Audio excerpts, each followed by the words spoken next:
C'est parti pour cette vidéo de Simon Prack sur le jeu vidéo Wolfenstein, Wolfenstein 3D peut-être, ou je sais pas. En tout cas, on va voir. Moi, j'avoue que c'est une série de jeux que je connais pas bien. Voilà, j'ai joué à aucun Wolfenstein. J'ai juste genre ouais, je connais le jeu parce que c'est une inspiration dans les tout premiers FPS. Je connais l'histoire. Je connais mon latin. Je sais que c'est un jeu vraiment important pour l'histoire du FPS, le first person shooter, là, les jeux où on tire sur des gens.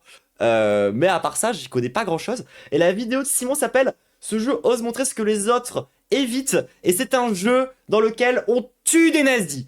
Donc moi je trouve ça, comment dire, moi pour le coup c'est un point commun que j'ai avec Mélenchon, c'est que j'entretiens une certaine haine des nazis. Voilà, c'est aussi un point commun qu'on a avec Hellboy. Euh, on apprécie très peu les nazis et c'est une haine qu'on entretient, donc basé un peu. Mais du coup, vu que c'est un jeu violent, peut-être que ça rend d'extrême droite. Je sais pas toujours. On va voir ce qu'en dit Wesh. Salut. Wolfenstein est né avec une longueur d'avance. En 1981, sur Commodore 64, il est un jeu d'infiltration précurseur 6 ans avant le tout premier Metal Gear. Probablement le premier aussi à prendre la Seconde Guerre mondiale comme théâtre. En 1992, à l'époque où les FPS n'existaient juste pas pour ainsi dire, un an avant Doom. C'est encore Wolfenstein, 3D cette fois-ci, qui était en avance sur son temps, propulsant le petit studio de Romero et Carmack, ID, au sommet de l'industrie. On y tuait du nazi dans un château labyrinthique pour Normalement, ils ont inventé le genre le majoritaire aujourd'hui. débusquer et abattre Mecha Hitler. Ouais, ça me parle. Ouais, Mecha Hitler, le ton est donné. Alors pas très étonnant que dans Return to Castle Wolfenstein en 2001, ce sont contre des sorcières fascistes en lingerie, SS en combinaison de cuir moulante et autres zombies levés par un prince saxon immortel que l'on ouvre le feu. La série cependant connaîtra un creux en 2009 avec un reboot oublié tentant en vain d'être c'était de la merde. un Call of Duty saupoudré de délire interdimensionnel. Et puis enfin, la dernière trilogie débutée en 2014 En fait, c'est ça, c'est un jeu où le boss final c'est Grok. par les Suédois de Machine Games semblera remettre le doigt sur ce qui avait fait le succès des précédents épisodes. Une infiltration tendue, de la violence décomplexée et un humour noir grinçant, sans Basé. oublier la base, flinguer du nazi. Je rappelle que c'est dans les jeux vidéo, hein, la violence contre les nazis. Moi, je suis évidemment, bien évidemment, je ne fais aucun appel à la violence.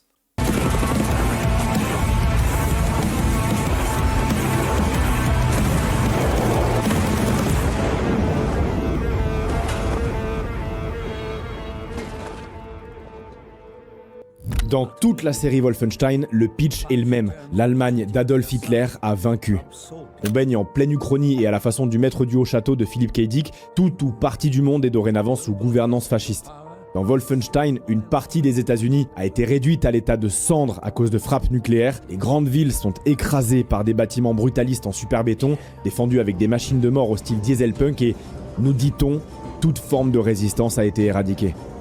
Wolfenstein partage un peu la même image que Doom, à savoir une ancienne licence qu'il faut pas trop prendre au sérieux. En même temps, lorsque ces séries sont apparues, l'espace disponible sur les disquettes permettait pas vraiment de s'épancher sur les détails scénaristiques. Alors, comme c'est fun de massacrer des nazis ou de déchiqueter des démons, on est parti là-dessus, l'univers c'était plus un prétexte. Et c'est cette image-là de la série qui a survécu jusqu'à aujourd'hui. Quand même, dans The New Colossus, Après, je maintiens quand même que dans Doom the Dark Age, tu joues un peu un CRS. Et quand tu t'en rends compte, ça fait un peu bizarre.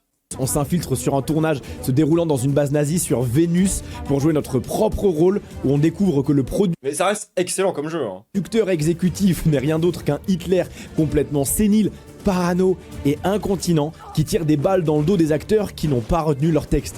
On n'est pas sur un documentaire quoi. Encore une fois, Mecha Hitler. Et pourtant si c'était pas ça, Après, la vraie taille basée à avoir là-dessus, c'est de dire que le problème de ce genre de série, et le problème de faire des nazis des ennemis de fiction comme ça, c'est que ça les diabolise un peu, et ça les rend non humains, tu vois. Genre, ça empêche de penser le fait que, bah, en fait, les nazis, c'était genre des gens raisonnables, c'était des Allemands, de la vie de tous les jours, quoi. C'était pas genre des fous furieux, complètement zaza, crazy zaza, les nazis, tu vois. Non, non, non, non, non. Genre, ça, tu vois, si je devais avoir un propos politique sur Wolfenstein, je dirais ça. Genre, le problème principal vient de là, vient du fait que d'avoir fait des nazis des ennemis de fiction les a rendus un peu, comment dire, fantastiques presque, et fait qu'on a tendance à oublier les moments, genre littéralement, où, comment dire, où ils reviennent dans la vraie vie, quoi. Genre, et ça empêche de comprendre comment ils reviennent dans la vraie vie. Ça empêche de comprendre pas mal de choses. Merci pour le... Ce ton-là, la meilleure façon de parler du pire.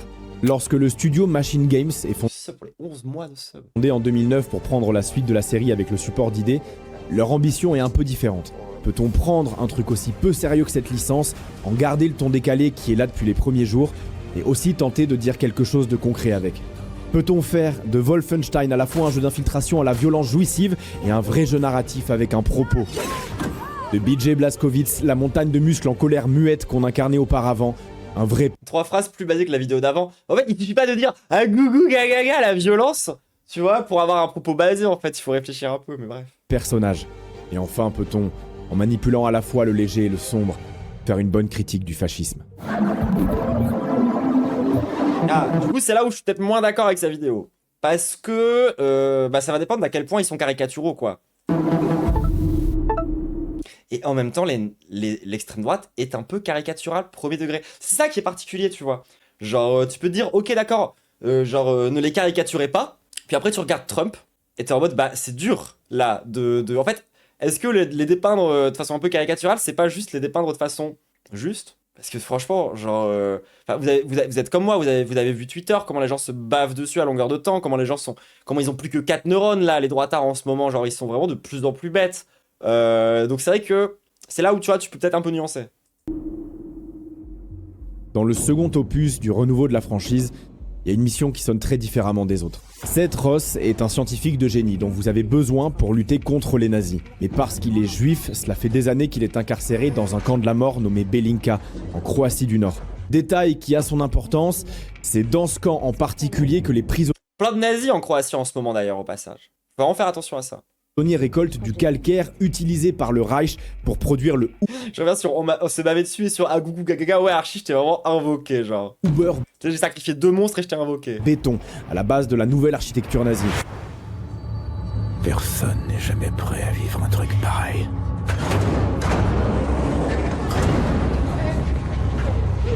La porte du train s'ouvre, et alors que les malheureux s'avancent lentement, faites connaissance avec Irene Engel, un personnage qui entra tout le reste de la franchise.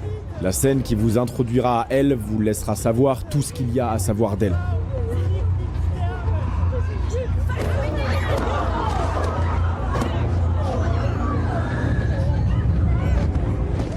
Ok, Michael Jackson, pardon.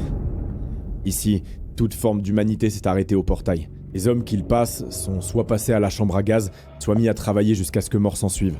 Alors qu'ils s'avancent dans le couloir où les hommes sont triés tels du bétail sous les crochets à viande au plafond, même BJ, d'ordinaire si imperturbable, semble se demander ce qu'il fait là. En fait, le truc, c'est que même dans un univers incroyablement caricatural, avec tous les problèmes que ça sous-tend, dont je vous ai déjà parlé, y a quand même un côté où tu peux traiter d'un des sujets de fond, tu vois, par rapport à l'extrême droite, par rapport à la politique de la haine et tout. Ça reste quand même la déshumanisation, quoi, au final. Genre, tu peux quand même faire des représentations qui sont pas complètement à côté de la plaque, même si t'es caricatural et que tu fais un truc qui potentiellement, genre, est pas vraiment effectif contre le fascisme. Détail ici. Plus des êtres humains. Il faut que je me calme. Que je pense à la mission. Trouver Seth Ross. Un homme va vous donner l'emplacement de Ross. Vous échangez des tenues avec un autre prisonnier et partez alors retrouver la trace du scientifique. Il est au milieu d'un dortoir qui ressemble plus à une porcherie lorsque vous le trouvez enfin, où il tente... J'ai trop le seum. J'ai trouvé la take que j'aurais dû avoir. J'ai trouvé encore une autre take que j'aurais dû avoir sur la vidéo d'avant. J'ai trop le seum. Genre, en fait, je vois pourquoi est-ce que... Genre, elle a voulu parler des edgelords, parce que les edgelords ont un PB, tu vois, à plein de moments. Mais, du coup, elle a voulu incarner l'inverse. Sauf que ça, bah, pareil. Genre, quand tu acceptes quand tu te définis en stricte opposition à quelque chose, en fait, c'est comme accepter de se laisser définir par cette même chose. Et du coup, c'est encore un autre PB, mais bon, j'ai pas dig plus que ça, cet angle-là, même si, genre, c'est un peu réel. D'alléger les souffrances de ceux qui n'en ont plus pour longtemps. Il y a quelque chose avec cette séquence qui va s'amplifier d'autant plus très bientôt. L'ambiance du lieu, les visages baissés vers le sol et résignés, les couleurs froides du carrelage, du béton et du ciel, et caméra au mur dénotent avec le reste du jeu. Tout particulièrement si pour vous, Wolfenstein c'était quelques années avant les couloirs bleus et la chasse au secret. Pour sortir le scientifique, il va falloir que vous désactiviez le système de sécurité, ce qui ne peut se faire que depuis la caserne du camp. Une caserne gardée par un homme à la réputation qui le précède, le couteau. Pour y pénétrer, il faudra pousser une trappe. Trappe par laquelle on balance sans plus de cérémonie les cadavres des personnes mortes, et lorsque vous voyez l'amoncellement de corps, vous n'avez que peu de doute sur la provenance des fumées sortant des cheminées du bâtiment.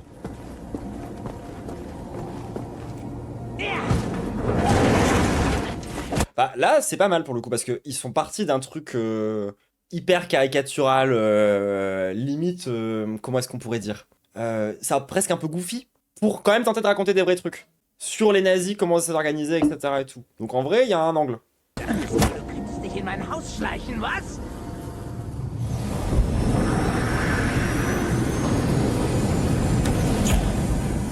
Heureusement, vous revenez à vous tout juste à temps.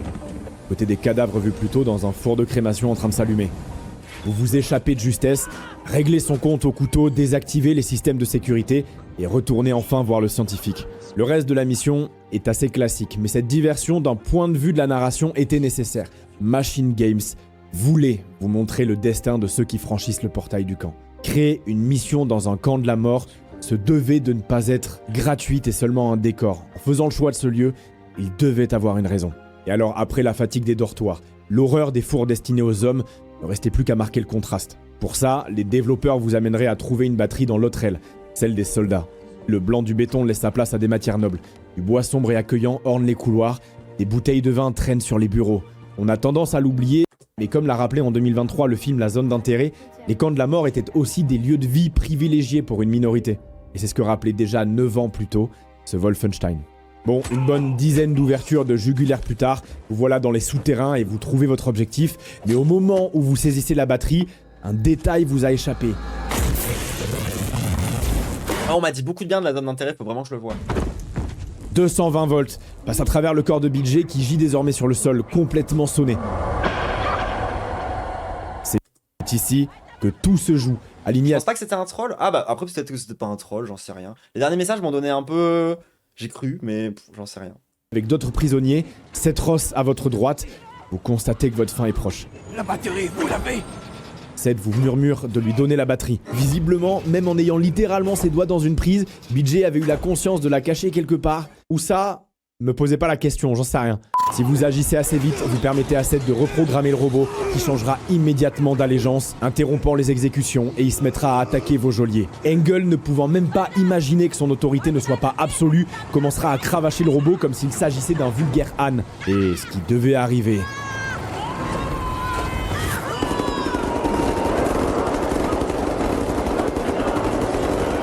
Elle est pas morte?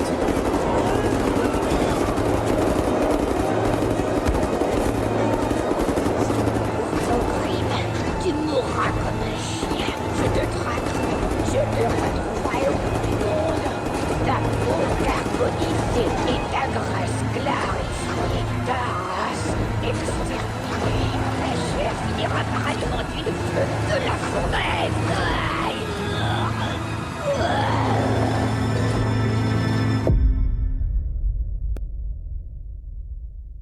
Est-ce que vous connaissez le Verfremdungseffekt ? On l'appelle aussi effet de distanciation en français. Il a été théorisé par le dramaturge allemand Bertolt Brecht qui a vécu les 2 guerres mondiales. Pour vous l'expliquer simplement, le plus souvent lorsqu'une forme d'art tente de nous raconter une histoire, au cinéma, Oui, bon alors Expédition 33 par contre, dans un bouquin jeu de gros colons, ou mais... même dans le jeu vidéo, elle choisit de le faire par le biais de l'identification. On cherche à nous immerger dans une histoire en nous identifiant émotionnellement à ces personnages afin de provoquer ce qu'on appelle une catharsis. En gros, on abandonne nos propres émotions et on se laisse porter par l'histoire. Un exemple qui peut parler typiquement de ça, c'est la fin du premier The Last of Us. Puisque vous avez joué Joel pendant près de 20 heures et que comme lui, vous avez développé une affection réelle pour Ellie, c'est bien logiquement que vous allez assassiner des... En vrai, on pourrait aussi avoir une vraie critique politique de la fin de The Last of Us, mais moi, j'avoue, c'est pas mes jeux. J'y ai pas beaucoup joué. Je sais juste qu'il y a un discours sur la fin et que c'est pas aussi progressiste que ce qu'on pourrait croire, mais je peux pas rentrer dans le détail. Des dizaines de soldats et de chirurgiens pour la sortir de l'hôpital. Et ce, même si son sacrifice aurait donné lieu à un vaccin pour le cordyceps qui transforme l'humanité en monstre. En fait, vous oubliez presque la morale de ce qui se passe parce que l'œuvre vous a permis de le faire, en vous liant émotionnellement au personnage. Sauf qu'au contraire, pour Bertolt Brecht, si l'art veut transcender, dire quelque chose et ne pas se réduire à divertir pour qu'on l'oublie, il doit aliéner. C'est ça, le Verfremdungseffekt. Créer une distance avec le spectateur pour mieux lui faire réaliser la J'avoue que j'apprécie, je suis agréablement surprise que le terme d'aliénation soit présent dans la vidéo, et ça me fait plaisir. réalité de ce qu'il se passe. Et en réalité, c'est là où j'allais depuis le début. Parce que pour le coup, il y a vraiment l'aliénation chez les nazis, genre, il y a vraiment des trucs à dire, genre, Johann Chapoutot en a très bien parlé. Les jeux Wolfenstein de Machine Games ne sont une fois encore pas des documentaires. Cependant, s'il y a une chose qu'on ne peut pas enlever aux devs, c'est d'avoir fait leurs recherches. Lorsqu'on regarde un documentaire quelconque sur les atrocités commises par ce régime, on est dans un registre donné. Et je pense ne pas me tromper en vous disant qu'on reçoit ça de façon assez banale. Ça arrivait il y a longtemps, c'est dans les livres d'histoire. Et C'est pas arrivé il y a longtemps, hein. Genre, on est en 2026. Bah, en 1926, il n'y avait pas encore la Seconde Guerre mondiale, ni les camps de la mort et la Shoah et tout le reste. C'était il y a vraiment pas longtemps. C'était il y a vraiment pas longtemps. Et écoutez la modération, s'il vous plaît. on est dans une mise en scène certes souvent sombre, mais qui est aussi pensée pour nous immerger, nous distraire. Quand Wolfenstein nous pousse à sacrifier l'un de nos camarades pour qu'ensuite Death Head mette son cerveau dans un robot géant destiné à nous traquer, puis nous tuer, quand dans The New Colossus, Engel décapite notre allié Caroline avant d'agiter sa tête devant nous dans un déferlement grotesque de cruauté, c'est too much. On est presque sorti du jeu tellement c'est gros, et c'est tout à fait volontaire. Parce que déjà, on est constamment dans un registre de l'extrême, le plus gore, le plus sale, le plus barré, et donc les devs veulent nous faire ressentir en nous désolidarisant de l'expérience. Et en fait, pour moi, genre, tu peux pas non plus vraiment comprendre Wolfenstein si tu... comment dire?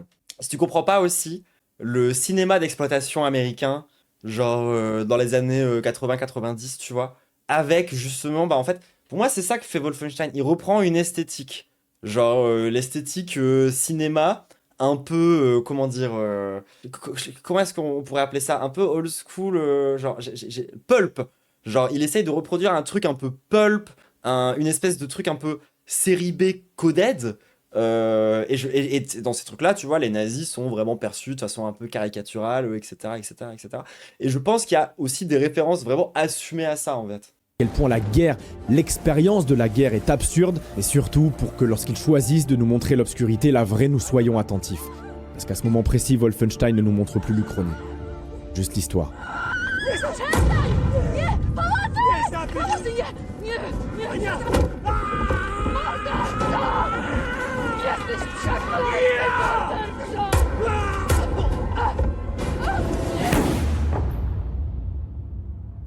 Au-delà d'être une critique volontairement loufoque du fascisme, Wolfenstein sait aussi être subtil lorsqu'il faut témoigner d'une réalité, elle, bien plus actuelle. The New Colossus sortira en 2017, alors que Trump est en plein milieu de son premier mandat de président des États-Unis.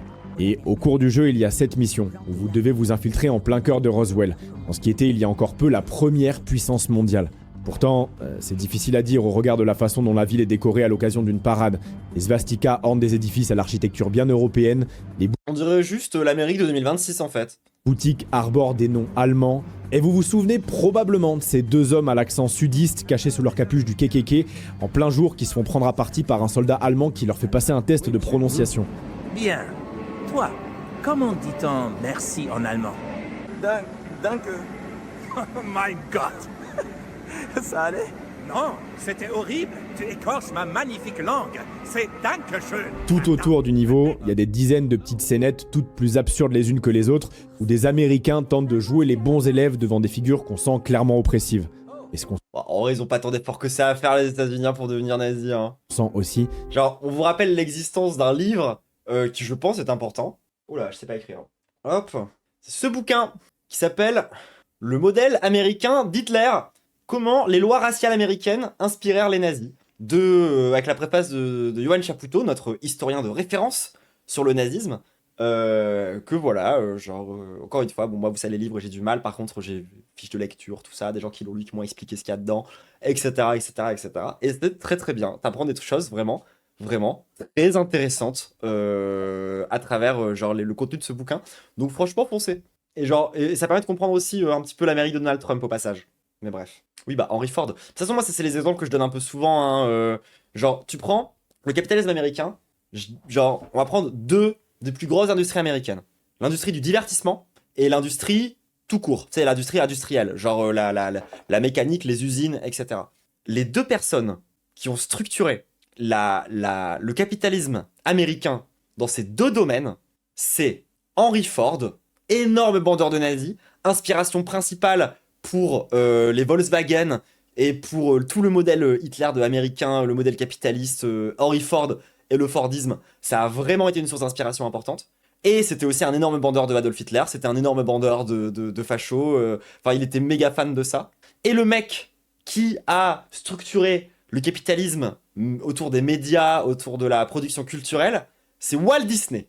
Énorme nazi, admirateur d'Adolf Hitler, il a proposé son savoir-faire à l'Allemagne nazie pour faire de la propagande.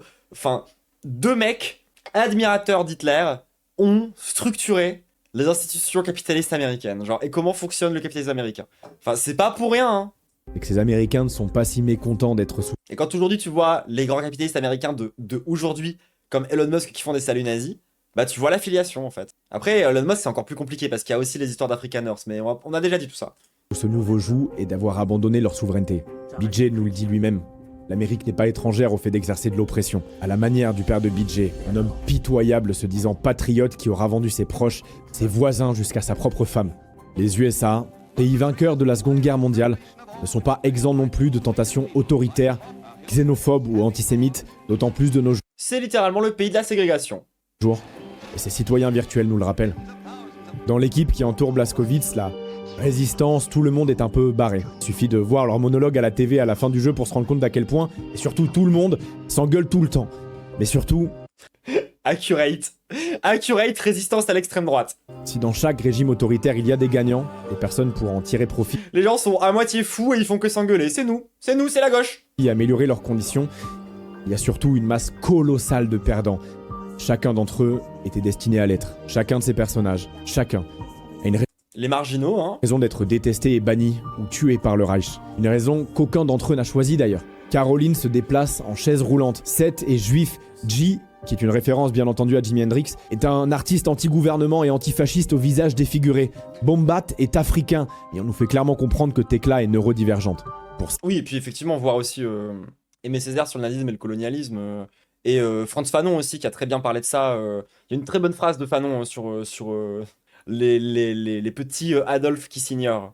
Citer l'essayiste Jacob Geller, chacune de leur existence est un affront à l'idéologie nazie, et devrait, en tout cas selon leur théorie, les rendre totalement inaptes à lutter contre leur puissance.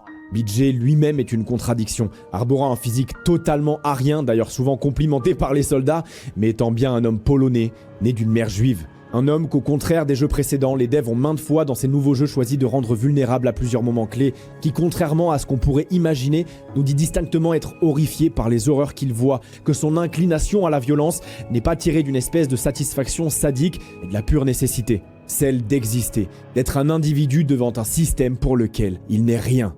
Et puis il y a Grace. Grace qui est afro-américaine. Occasion entre deux scènes de tir pour le jeu d'expliciter ce dont je vous parlais déjà plus tôt. Pour beaucoup de ces personnages différents de notre protagoniste, la lutte n'a pas commencé à l'arrivée des nazis et ne s'arrêtera pas à leur départ.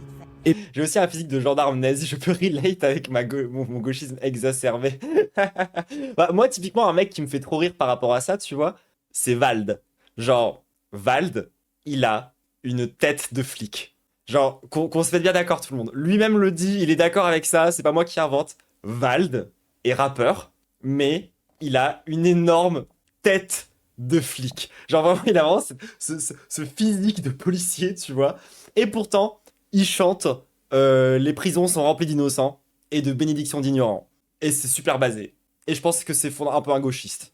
Qui est petite contradiction, hein, et qui reste un mec blanc, tout ce que tu veux. Un gauchiste néanmoins. Puis sur cette toile de fond on ne peut plus sérieuse, on terminera la mission à Roswell en faisant détonner une bombe nucléaire dans la zone 52, puis en s'enfuyant sur une moto futuriste alors que des fusées et soucoupes volantes s'envolent dans le ciel crépusculaire. Encore une fois, l'absurde côtoie le concret. Et comme dans la vraie vie en fait. Donc moi je trouve ça pas si choquant, hein. Genre la vérité. Le 3e épisode, New Colossus, est sorti en 2017, début d'une période de troubles politiques aux États-Unis. Là où les 2 opus précédents avaient été plutôt bien reçus, celui-ci Woke. Il a été accusé de wokisme, hein, comme bien sûr, tu tues des nazis. Genre, un jeu où tu tues des nazis, c'est forcément woke dans le monde de 2017. Hein.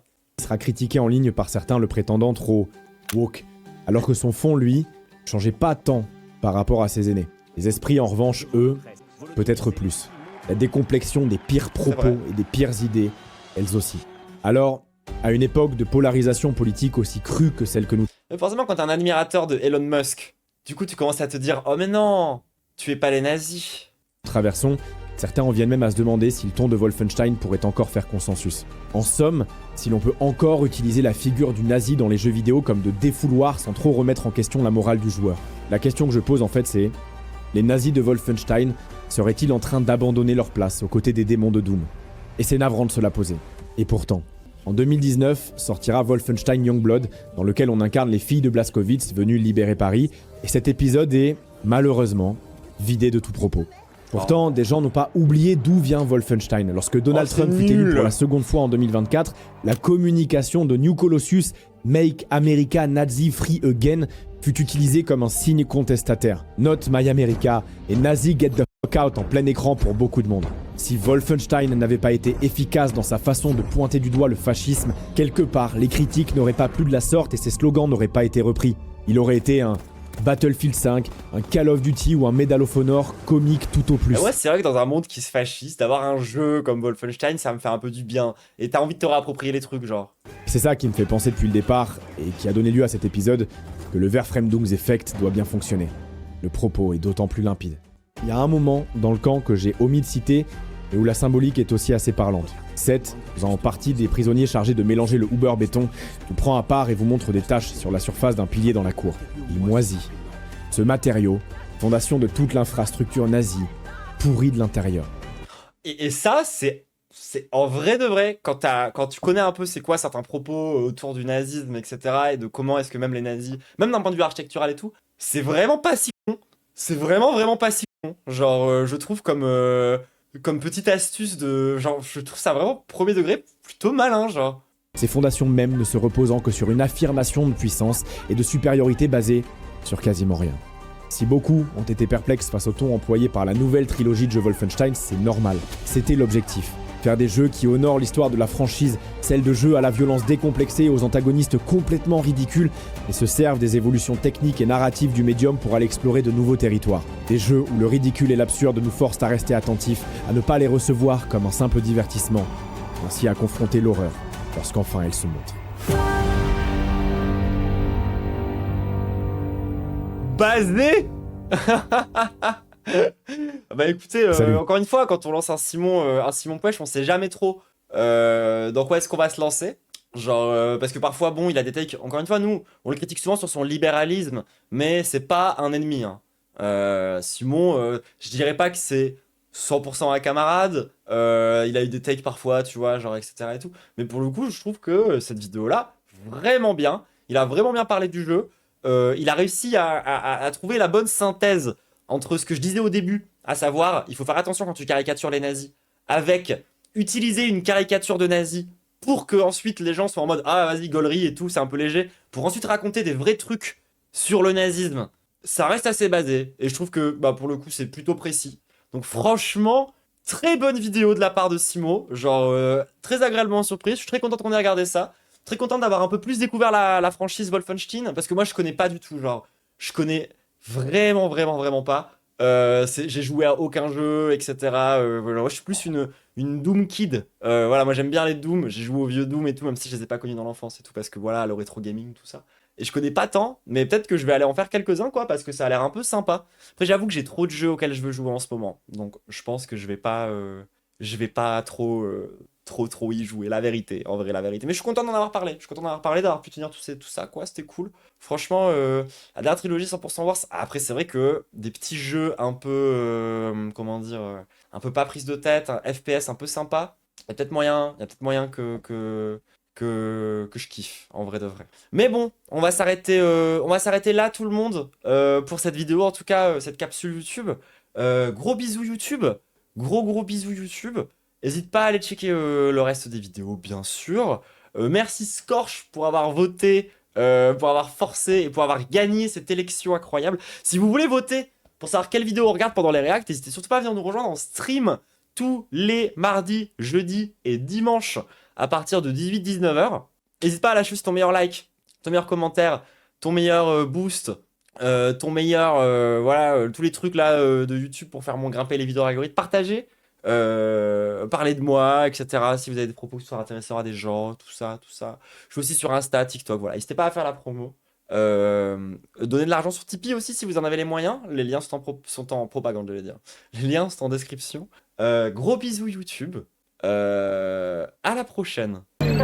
Watch me fly to LA, I be pulling in the solo. She bad